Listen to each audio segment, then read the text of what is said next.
Shalom,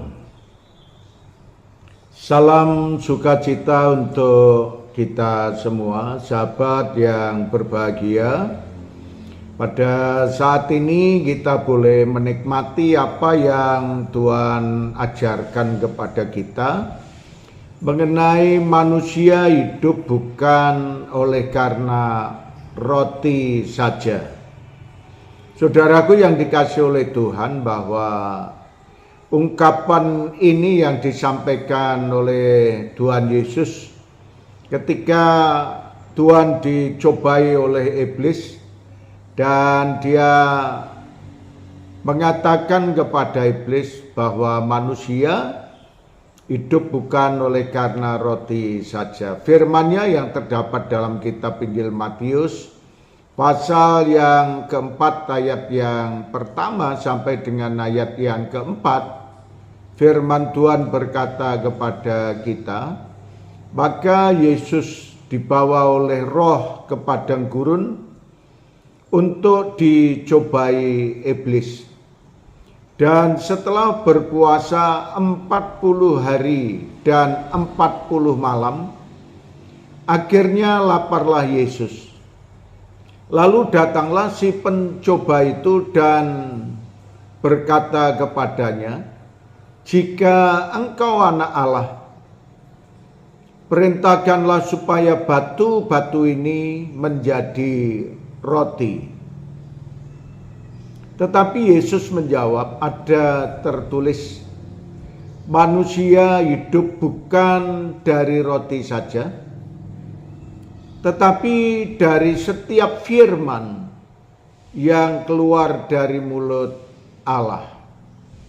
Saudara sekalian, apa yang disampaikan dalam pembicaraan antara si pencoba dengan Tuhan kita Yesus Kristus ketika dia berpuasa menjelang Paskah, ada puasa 40 hari 40 malam. Tuhan tidak makan dan tidak minum, dan di sini kita bisa melihat bahwa ketika secara kedagingannya, ketika kemanusiaannya menghadapi kelaparan, si iblis mulai mencobai dan menggodanya. Jika engkau anak Allah, jadikanlah batu-batu ini menjadi roti. Saudara sekalian, ini satu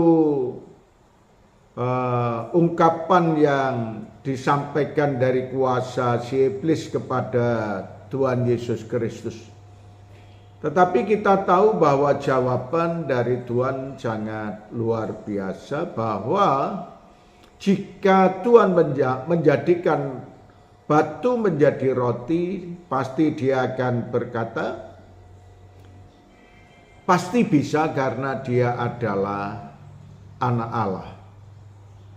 Tetapi jawaban dari Yesus yang sungguh luar biasa, bahwa manusia hidup bukan karena roti saja dan bukan karena makanan saja, tetapi apa yang disampaikan bahwa setiap orang akan menikmati kehidupan jikalau dia ada di dalam firman Allah. Dan dikatakan pula, tetapi dari setiap firman yang keluar dari mulut Allah, dan itulah yang akan membawa kehidupan. Maka dari itu, saudara sekalian, ketika saudara dan saya dicobai oleh makan dan minum, kita kembalikan kepada Tuhan bahwa kita hidup bukan karena makanan saja, tetapi oleh karena firman Tuhan. Terima kasih Tuhan Yesus, kami mengucap syukur atas kebenaran firman-Mu ini. Biarlah firman-Mu ini termeteraikan dalam lubuk hati setiap orang yang mendengarkannya. Dalam nama Tuhan Yesus kami berdoa. Amin.